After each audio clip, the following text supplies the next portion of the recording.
अहिल्याबाईंची हाती दिली आणि अहिल्याबाईंनी सांगितलं की सती प्रथा म्हणजे त्यावेळेस 17-18 घरातल्या स्त्रिया सती गेलेल्या होत्या आणि त्यांनी सांगितलं की हे बरोबर नाहीये आणि खरं सुशासन चालवण्याचं काम राजमाता अहिल्याबाईंनी केलं.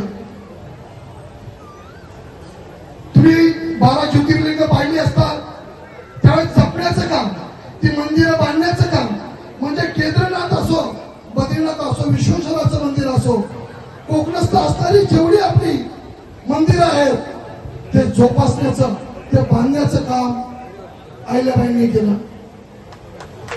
अहिल्याबाईंच्या विषयी इतिहास सांगा थोडा कमी आहे, पण खरं सांगायचं की शासन काय असावं, शासन कसं असावं ते अहिल्याबाईंकडून शिकावं.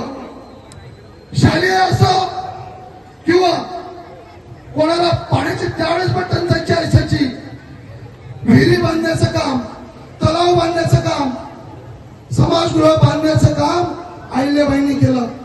खरा इतिहास, या देशाचा इतिहास खरा घडवला असेल तर या धनगर समाजाने घडवलेला आहे.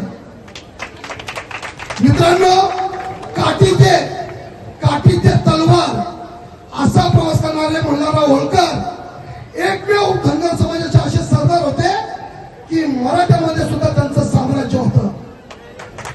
काठी ते तलवार आणि साम्राज्य नव्हतं तर ते होळकर घराण्याचे मराठ्याचे सुभेदार होते.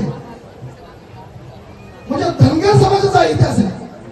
हा धनगर समाज एवढा साधा सुद्धा नाहीये. तुम्ही पाहिलं, आपण साताऱ्याकडे जातो, पूर्वी खंडाळा घाट होता आणि तिथे जाताना आपण त्या मंदिरात जुन्या रोडला पाया पडतो. ते मंदिर आहे शिंगोबाचं आणि जी वाट होती त्या इंग्रजांना वाट दाखवण्याचं काम एक सामान्य माणसानी, एक धनबस, एक मेंढपाळ शिंगोबांनी केलं. हा इतिहास आहे. म्हणजे दळणवळण कसं असावं, दळणवळण कसं त्यावेळेसची ही होती ती या धनगर समाजाने केलेली आहे. आणि अशीच एक माता जन्माला आली, पुण्यश्लोक अहिल्यादेवी, की तिने ही सती प्रथा बंद केली. आज आपण पाहतोय, आज आपण इतिहास पाहतोय, इतिहासाला धरून जर चाललो तर रस्ते, पूल हे जे आज आपण पाहतोय ही फक्त अहिल्याबाईंचीच कृपा असं आपल्याला सांगायला लागेल.